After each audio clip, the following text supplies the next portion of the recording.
Olá, turminha, tudo bem com vocês? Bom, na nossa aula de hoje, nós vamos finalizar o assunto que iniciamos na nossa aula passada sobre tecnologia e saúde. Nós vamos ver hoje sobre os medicamentos e os equipamentos para diagnóstico de doenças. Então, já abra seu livro na página 42, livro de ciências, e pega o seu lápis também, que nós vamos realizar algumas atividades juntos, tá bom? Vamos lá?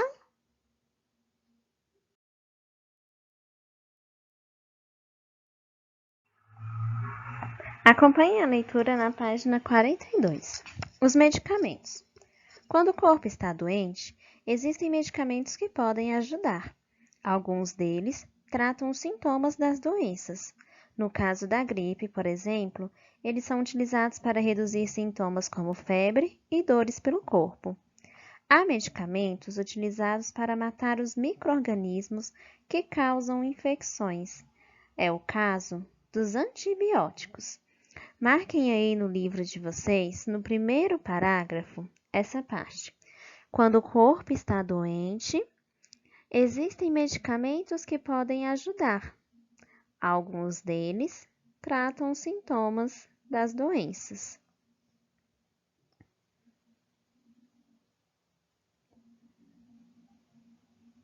Marquem no segundo parágrafo essa parte.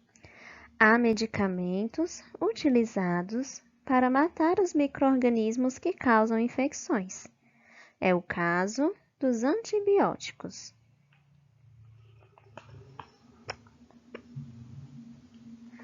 Nós temos aí do lado o quadrinho verde, que explica: sintomas são alterações no corpo que podem indicar uma doença. E as infecções são as reações do corpo à presença de micro-organismos causadores de doenças. Até a descoberta do primeiro antibiótico, em 1928, muitas pessoas morriam de doenças que hoje podem ser curadas por esses medicamentos. Nós vemos aí na imagem de cima, uma mãe cuidando do filho. Quando estamos doentes, é importante ficar em repouso, manter uma alimentação saudável e ingerir bastante água para que o corpo possa se recuperar da doença. E na imagem de baixo, o biólogo Alexander Fleming, em seu laboratório, em 1928, ele descobriu a penicilina, o primeiro antibiótico a ser utilizado como medicamento. Todos os medicamentos devem ser usados apenas com a indicação e orientação de um médico. Para que o medicamento contribua para a cura da doença, é preciso seguir as recomendações médicas de dosagem e período de uso. A automedicação, isto é, tomar remédios sem consultar um médico, pode trazer sérios riscos à saúde. Página 43. Leia o quadrinho e responda. Quero comprar esse remédio, porque é o mesmo que a minha amiga tomou. Ela disse que ficou boa em pouco tempo. O cliente da farmácia deve tomar o remédio só porque a amiga dele tomou? Qual seria o procedimento correto?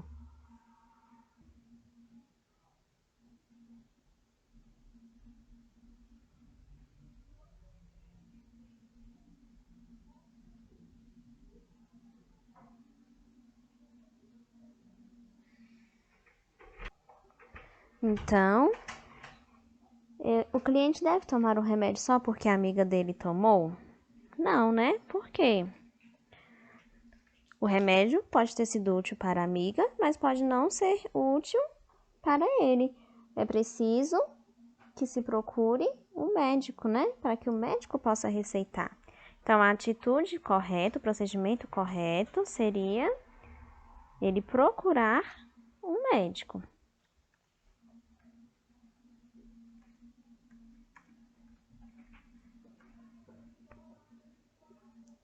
Questão 3.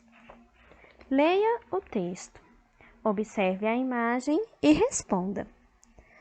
Que tal uma reflexão sobre as propagandas de medicamentos e produtos farmacêuticos divulgados pela mídia?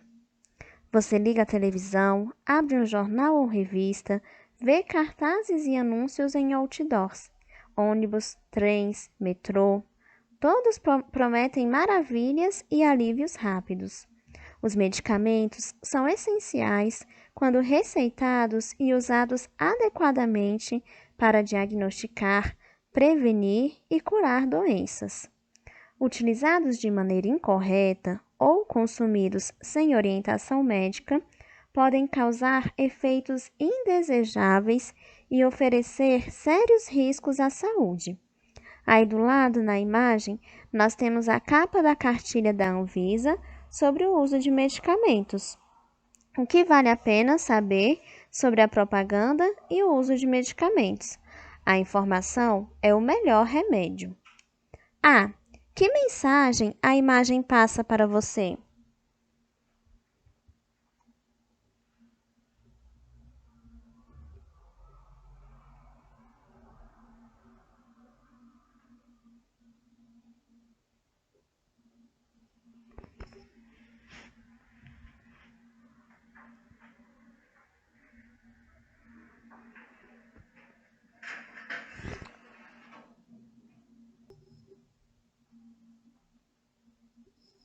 Então, a gente vê, né, vários remédios saindo da televisão.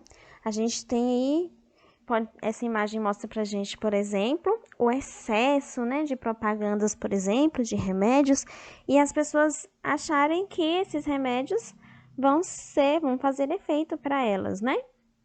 Então, uma das coisas que a gente pode colocar, o avalanche de propagandas sobre remédios, ok? B. As propagandas de medicamentos podem oferecer riscos? Explique. As propagandas elas podem oferecer risco pelo fato de induzirem as pessoas, às vezes, a se automedicarem. É importante que as pessoas tenham a consciência de que a automedicação pode trazer riscos à saúde, de que é importante buscar o auxílio médico antes de se medicar.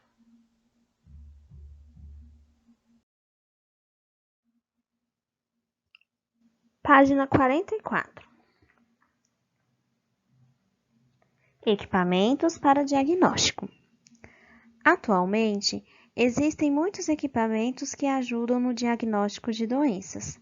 Aparelhos de raio-x e tomógrafos mostram imagens do interior do corpo e possibilitam examinar partes que não são visíveis externamente. Os raios-x são utilizados principalmente para observação de ossos e cartilagens. Já os tomógrafos possibilitam ver os outros órgãos do corpo, como o coração, intestino e o cérebro. Aí nós temos a imagem de ossos do antebraço e da mão em uma imagem de raio-x. E do lado, a tomografia do abdômen de uma pessoa. E na imagem de baixo, nós vemos uma paciente sendo colocada em um tomógrafo. As imagens produzidas por esse aparelho são utilizadas para auxiliar em diagnósticos.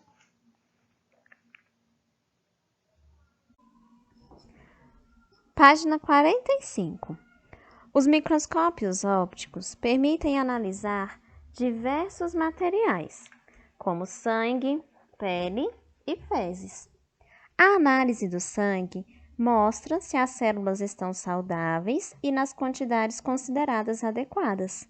Também permite saber se há algum micro-organismo nocivo à saúde presente no sangue. Aí na imagem nós vemos as células do sangue humana saudável vista ao microscópio óptico.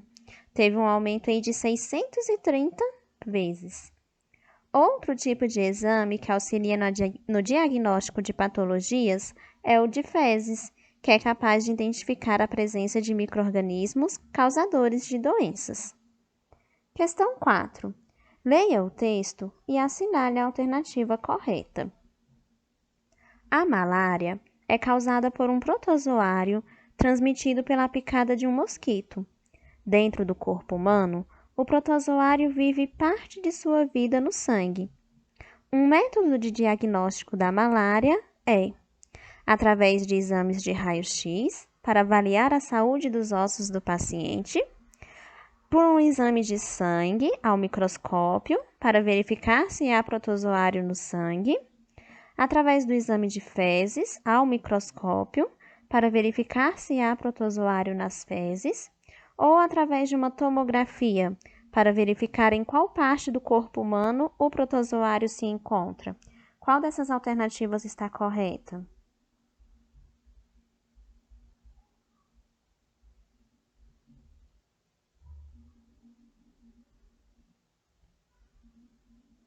O texto nos diz que a malária é causada pela picada de um mosquito, né? E que o protozoário, ele vive parte de sua vida no sangue, né? No sangue, dentro do nosso corpo, quando nós somos picados. Então, a melhor forma, né, de ter o diagnóstico é através do exame de sangue ao microscópio para verificar se há protozoário no sangue. Ok? Questão 5. Como a tecnologia pode ser útil nos cuidados com a saúde? Responde aí no seu livro essa pergunta. Como que a tecnologia pode ser útil nos cuidados com a saúde?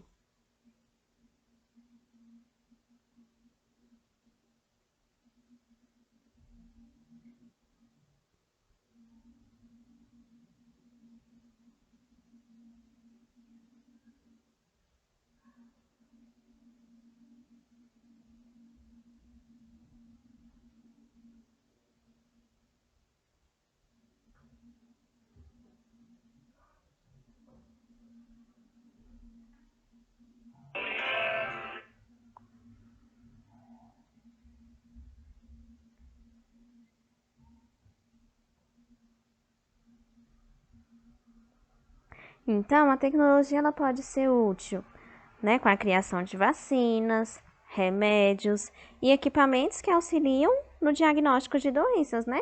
Como, por exemplo, o tomógrafo. Então, vamos responder.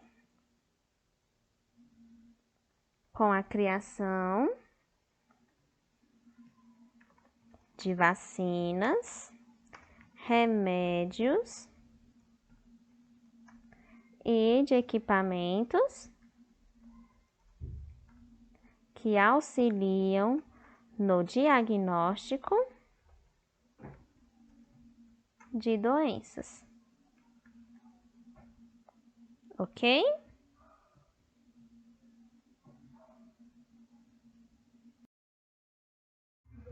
Acompanhe comigo a leitura na página 46. Calendário de vacinação.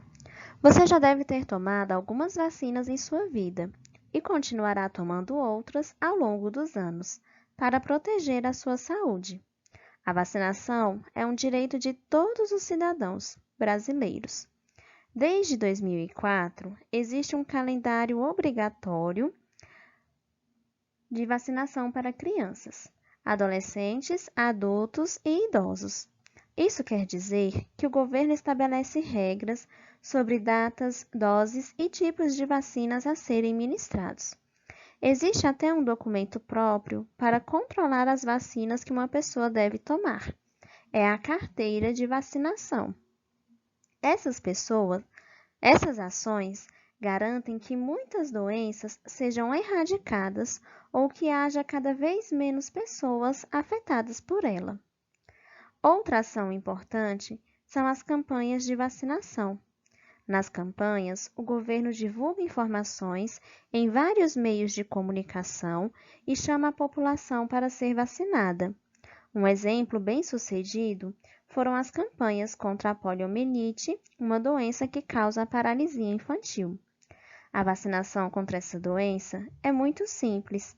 Basta engolir 3 gotinhas. Após as campanhas nacionais de vacinação, essa doença praticamente desapareceu no Brasil.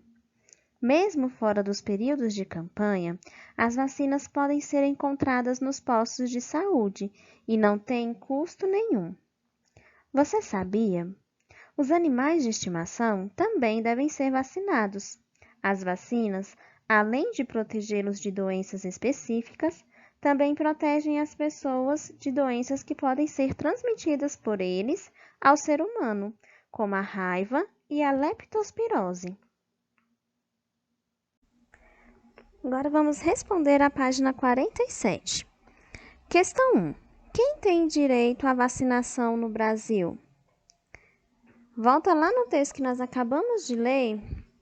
Quem é que tem direito à vacinação?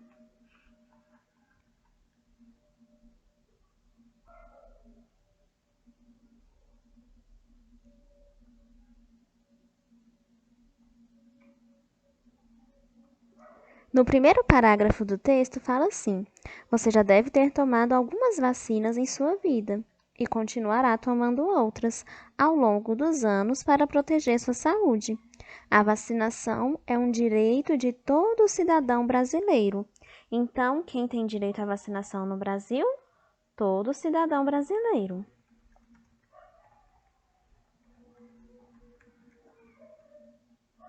Ok?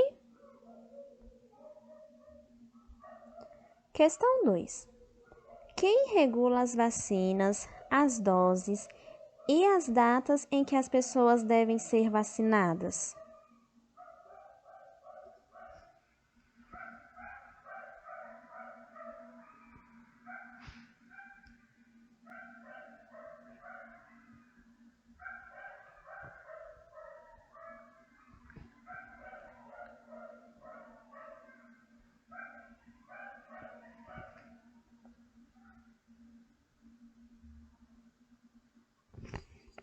Então, no segundo parágrafo do texto, ele fala quem é que regula, né?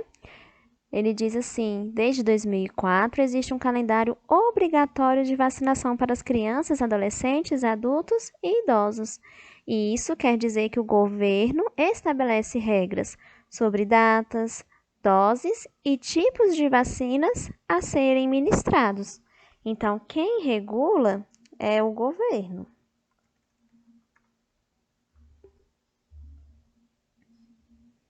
Questão 3. O que são as campanhas de vacinação? Volta lá no texto, vê o que é e responde aí no seu livro.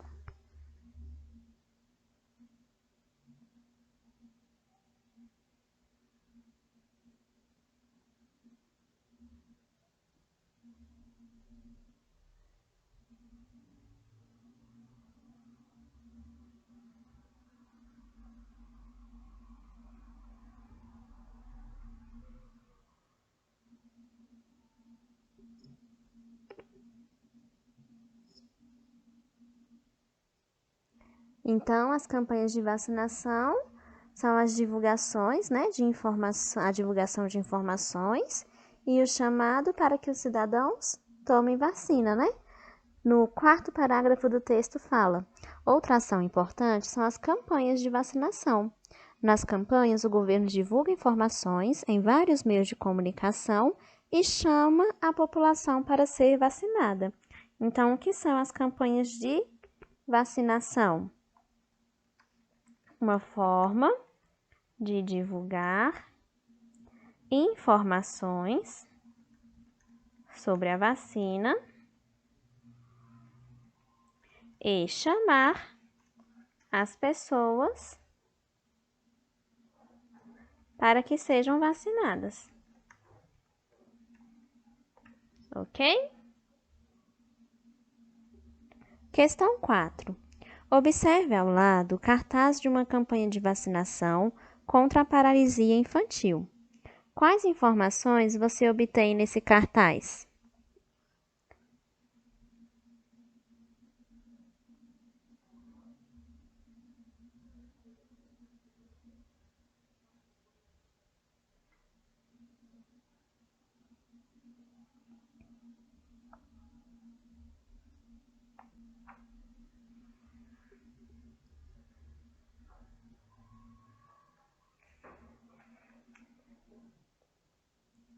Então, aí no cartaz, ele passa, vamos lá, algumas informações, como por exemplo, a data da vacinação, o tipo de vacinação que é contra a paralisia infantil, quem deve tomar, né, a faixa etária, que é de menor de 5 anos.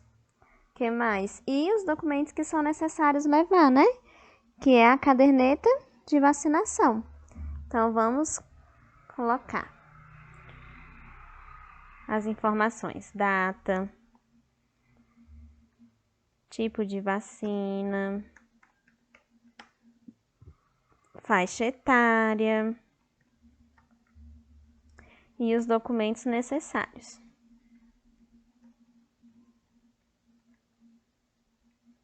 Opa.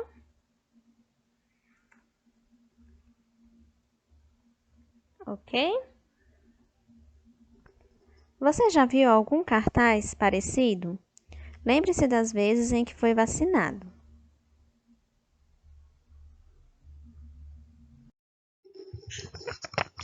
Turminha, agora anotem na agenda escolar de vocês a atividade. Realizar as páginas 48 a 51 do livro de ciências e enviar no chat da professora o que você sabe sobre a alimentação dos animais, tá bom? O que você souber sobre a alimentação dos animais, você vai lá escrever no chat para a professora, ok? Então, nossa aula hoje fica por aqui. Nós nos vemos na nossa próxima aula. Beijão para vocês. Fiquem com Deus.